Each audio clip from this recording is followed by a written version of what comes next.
Good morning students. Root के बारे में मैंने आपको बताया था कि रूट जो है उसको हम दो वीडियो में अध्ययन करेंगे। BSc part third paper third angiosperm की taxonomy and embryology root part 2 video चल रहा है। इसमें मैंने रूट के बारे में आपको बता दिया था। रूट दो प्रकार की होती है, टैप रूट और एडवेंटिटियस रूट। अब हम आगे पढ़ेंगे मॉडिफिकेशन ऑफ टैप रूट। देखिए क्या होता है, टैप रूट और एडवेंटिटियस रूट दोनों ने अपने आप में कुछ मॉडिफिकेशन कर लिए हैं विभिन्न प्रकार के कार्यों के लिए। जैसे किसी ने भोजन के लिए, फूड के लिए, किसी ने कोई जैविक कार्य के लिए, वाइटल फंक्शन के लिए, या फिर किसी ने कोई मैकेनिकल सपोर्ट के लिए। तो ये तीन प्रकार के कार्यों के लिए टैप रूट और एडवेंटिटियस रूट दोनों ने अपने में क्या कर लिए, मॉडिफिकेशन कर लिए। तो उसी में सबसे पहला अपन पढ़ेंगे क्या चीज़ की मॉडिफिकेशन ऑफ टैप रूट, और वो भी किसके लिए, फॉर फूड स्टोरेज, खाने के संग्रहण के लिए। इसमें पहला आता है फ्यूजीफॉर्म। फ्यूजीफॉर्म का एग्जांपल हो जाएगा मूली। फ्यूजीफॉर्म को हिंदू में कहते हैं तरकुरूपी। दूसरा है कॉनिकल। कॉनिकल का एग्जांपल हो जाएगा गाजर। गाजर को ठीक है। फिर आता है आपके नेपिफॉर्म। नेपिफॉर्म का एग्जांपल है आपके शलगम। शलगम को अपन बोलते हैं ब्रेसिका राफा। और चुकंदर। चुकंदर का नाम क्या है, बीटा वुल्गेरिस। इसका common name red root, beet root या शुगर रूट भी अपन इसको बोलते हैं। एग्जाम में क्वेश्चन ऐसे आता है कि मूली निम्नलिखित में से किसके एग्जाम्पल है, ए फ्यूजीफॉर्म, बी कॉनिकल, सी ए व बी दोनों, या डी में से कोई नहीं। तो इसमें आ जाएगा मूली किसका, फ्यूजीफॉर्म का। रिवर्स में भी क्वेश्चन आ जाता है, फ्यूजीफॉर्म का एग्जाम्पल कौन सा है, मूली, गाजर, शलगम, चुकंदर। तो आंसर जाएगा मूली। या फिर ये भी पूछ सकते हैं मूली किसका रूपांतरण है, जड़ का, तने का, पत्ती का। तो आंसर जाएगा जड़ का। बॉटनिकल नेम भी आपको याद होने चाहिए। मूली का बॉटनिकल नेम है रेफेनस सेटाइवस। गाजर का बॉटनिकल नेम है डेकस कैरोटा। ठीक है। फिर आपकी इनकी फैमिली भी याद होनी चाहिए। जैसे मूली की फैमिली है ब्रेसिका, ब्रेसिकेसी। गाजर की फैमिली भी मेरे को ध्यान में नहीं आ रहा, तो इस प्रकार से आपका बॉटनिकल नेम और फैमिली इनकी ध्यान में होनी चाहिए। चौथे नंबर पे आता है ट्यूबरस। ट्यूबरस का एग्जाम्पल है मिराबिलिस। ठीक है। फिर आपके आता है नोडुलेटेड। नोडुलेटेड के एग्जाम्पल है लेग्यूमिनेसी कुल के पौधे। लेग्यूमिनेसी फैमिली जब अपन आगे पढ़ेंगे तो लेग्यूमिनेसी फैमिली का दूसरा नाम है फैबेसी। मैं पहले भी आपको बता चुका हूँ। इस लेग्यूमिनेसी या फैबेसी फैमिली को तीन सब फैमिली या उपकुल में बांटा जा चुका है, पेपिलियोनोइडी, सिजलपिनोइडी और माइमोसोइडी। तो लेग्यूमिनेसी फैमिली के जो उपकुल पेपिलियोनोइडी है, इस पेपिलियोनोइडी उपकुल को ही आप मटर उपकुल भी बोल सकते हैं, और इसी वजह से इस लेग्यूमिनेसी फैमिली को ही अपन मटर कुल भी बोलते हैं। फिर अब आप देखो टैप रूट का ही मॉडिफिकेशन है फॉर रेस्पिरेशन, श्वसन के लिए। क्या होता है, जो दलदली भूमि होती है उसमें पानी की कमी तो होती है, साथ के साथ नाइट्रोजन की भी कमी होती है मिट्टी में। तो अब उस मिट्टी में नाइट्रोजन की कमी को पूरा करने के लिए, पौधे में मिट्टी में नाइट्रोजन कमी है तो पौधे को नाइट्रोजन कम मिलेगी। तो इसमें क्या होता है, जो जैसे ये दलदल है, तो ये कोई आपका पेड़ है, तो इससे जड़ें जो हैं वो इस प्रकार से बाहर निकल आती हैं, दलदल से ही बाहर निकल आती हैं। तो इन जड़ों को अपन क्या बोलते हैं, न्यूमेटोफोर। क्या बोलते हैं अपन, न्यूमेटोफोर। और इन पे छोटे छोटे छेद पाए जाते हैं। ठीक है, ये छोटे छोटे छेद जो मैं आपको बना रहा हूँ, ये इन छेदों को अपन क्या बोलते हैं, न्यूमेथोड्स। ये लिख रखा न्यूमेथोड्स, या फिर वात रंध्र। इन वात रंध्रों की सहायता से क्या होती है, वायुमंडल में जो नाइट्रोजन होती है वो अंदर प्रवेश कर जाती है। इस प्रकार पौधे को नाइट्रोजन की कमी पूरी हो जाती है। ठीक है। अब ये मिलता किस किस में है, देखिए आप, अगर हम बात करें तो ये जो है इस मैग्रोव जो फॉरेस्ट है, मैग्रोव वनस्पति है, उसमें ये आपको मिलता है। मैग्रोव किसी एक पौधे का नाम नहीं है, मैग्रोव एक तरीके से एक जंगल का नाम है जहाँ पे मैग्रोव प्रकार के पेड़ पाए जाते हैं। मैग्रोव प्रकार के पेड़ जैसे कि राइजोफोरा। मैग्रोव प्रकार के पेड़ का मतलब है जो दलदल में उगते हों। ठीक है, क्यों, क्योंकि मैग्रोव वनस्पति दलदली क्षेत्र में ही उगती है। जैसे राइजोफेरा हो गया, फिर इसके अलावा हेरिटेरा हो गया, यानी सुंदरी हो गया। तो ये सारे के सारे मॉडिफिकेशन किसके थे, टैप रूट थे। ठीक है। अब हम देखेंगे किसके मॉडिफिकेशन आगे चल करके, अभी मॉडिफिकेशन ऑफ एडवेंटिटियस रूट। तो मॉडिफिकेशन ऑफ एडवेंटिटियस रूट जो है उसमें भी अपन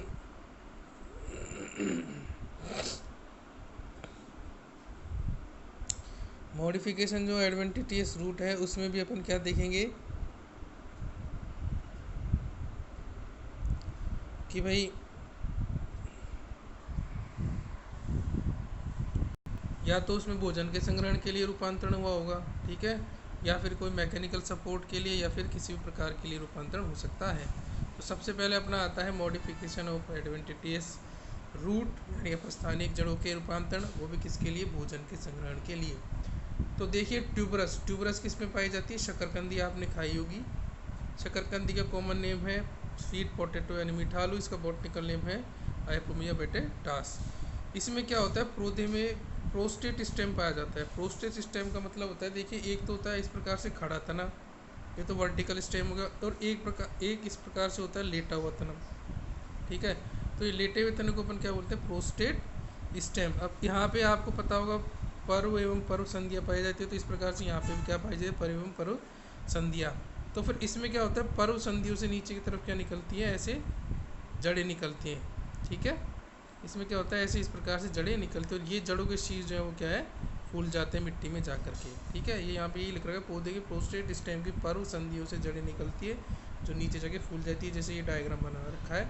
और यही क्या है, फिर आपके आलू शकरकंदी का निर्माण करती है। तो शकरकंदी भी किसका रूपांतरण है, जड़ का, और जड़ में भी कौन सी जड़ का, एडवेंटिटियस जड़ का।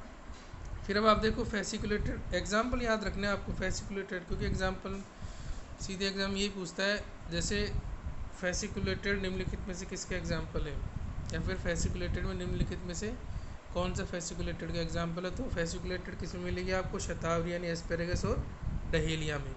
यहाँ पे अपस्थानिक जड़ें गुच्छों के रूप में निकलती है और सभी फूली हुई रहती है। देखिए यहाँ पे जैसे ये एक पर्वसंधि, तो इससे ये गुच्छों के रूप में निकली और सारी सारी फूल जाती है।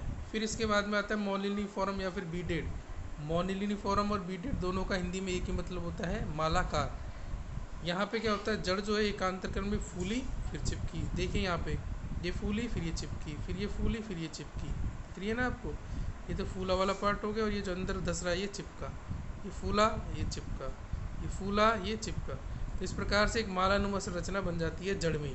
ये एक जड़ है, ध्यान रखिए, मालाकार जड़ किस में मिल रही है, विटीज यानी अंगूर, करेला और पोर्चुलाका में। फिर अब आप इसके बाद में देखिए नोडुलोज। नोडुलोज किस में मिलती है आपको, आंबा, अदरक में और मेलिलोटस में। इसमें भी वही जड़ों के शीर्ष देखिए फूले हुए होते हैं। फिर अब आप देखिए एनुलेटेड। एनुलेटेड में क्या होता है, जैसे डिस्क या फिर तस्तरी एक के ऊपर एक रखी हुई जब हो तो एक विशेष प्रकार की संरचना बन जाती है, जो कि एनुलेटेड टाइप की संरचना कहलाती है। देखिए जैसे यहाँ पे ये एक डिस्क, इसके ऊपर एक डिस्क, फिर उसके ऊपर एक डिस्क, उसके ऊपर एक डिस्क, तो इस प्रकार की डिस्क के ऊपर डिस्क, तो उस प्रकार की संरचना क्या बोलते हैं, एनुलेटेड। ये भी एक जड़ी है, मिलती किस में रही है, साइकोट्रिया और आइपेकॉक में, डिस्क लाइक एक के ऊपर एक।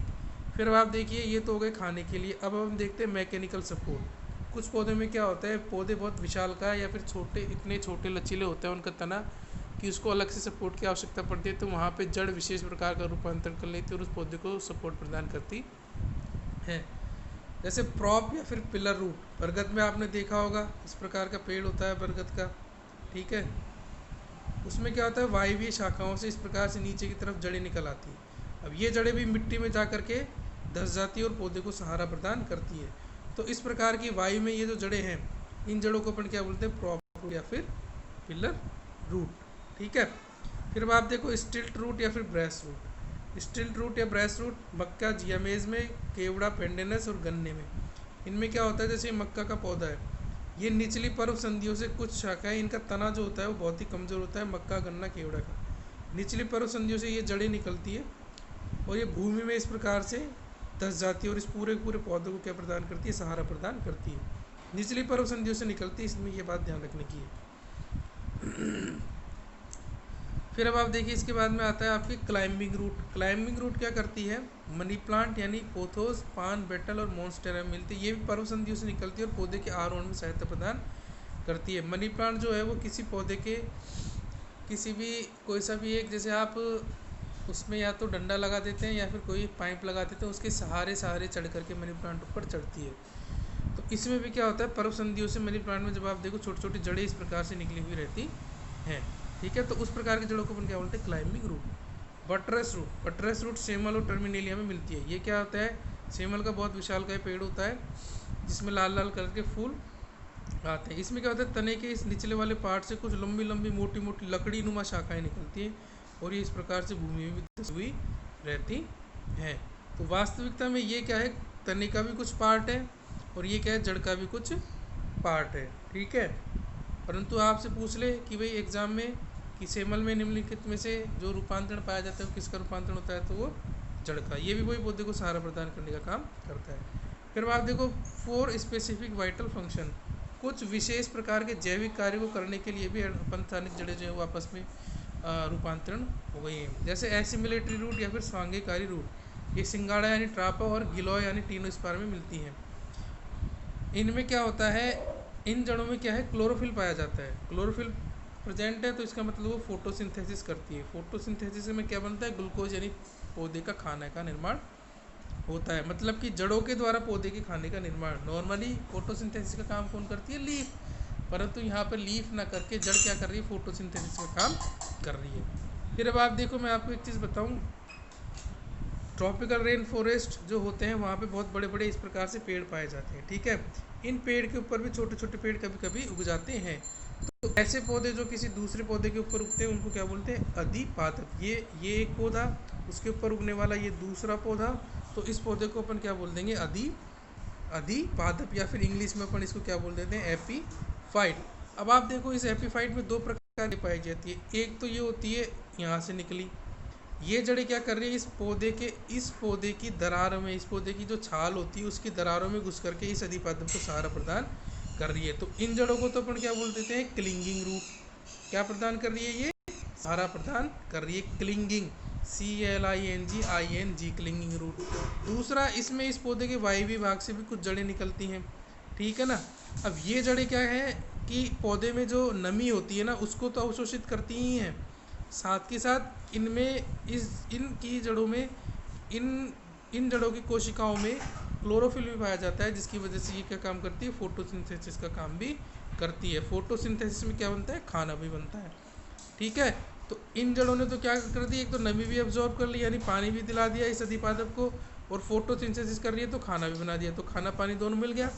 ये क्लिंगिंग रूट क्या करती है, इसको संबल प्रदान कर रही है कि भाई तू इस पौधे पर टिका रहे। ठीक है, तो नमी अवशोषित करने की वजह से इन जड़ों को बोल देते हैं हाइग्रोस्कोपिक रूट। देखिए यहाँ पर ये मैंने लिख रखा है, हाइग्रोस्कोपिक रूट या फिर एपिफिटिक रूट। अधिपादप का एग्जाम्पल क्या है, आर्किड।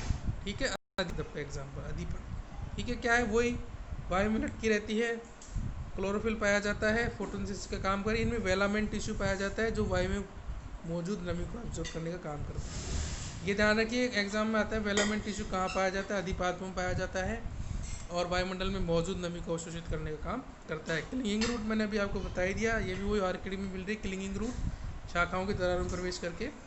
एक होता है सकिंग या हॉस्टेरियल रूट, ये किस में मिलती है, कुस्कुटा यानी अमरबेल और ओरोबैंकी में।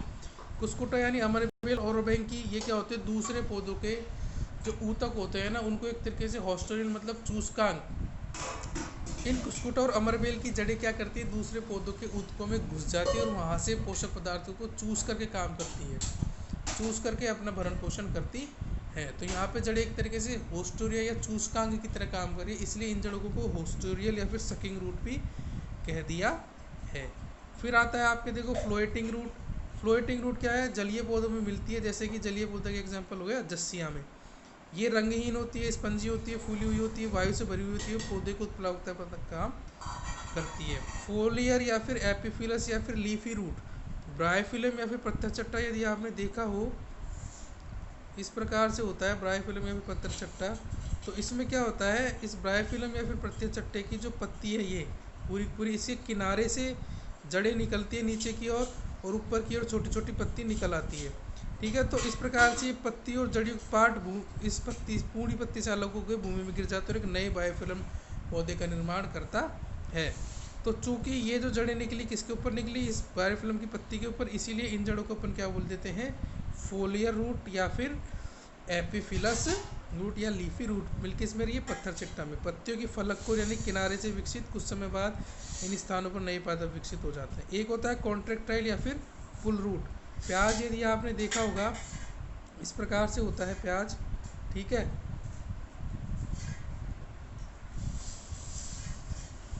तो प्याज में देखिए ये जो डिस्कनुमा सफ़ेद सफ़ेद का पार्ट होता है, ये वास्तविकता में क्या होता है, तना होता है। तना प्याज में क्या होता है, बहुत ही चपटा और फ्लैट हो जाता है। इससे नीचे की ओर जो जड़ें निकलती हैं, इन जड़ों को अपन क्या बोलते हैं, कॉन्ट्रेक्टाइल रूट या फिर पुल रूट। ये क्या करती है, पौधे के जो भाग सॉइल के अंदर है उसको सॉइल में बनाए रखती है, और जो भाग सॉइल से ऊपर है यानी वायु भी, उसको वायु में बनाए रखती है।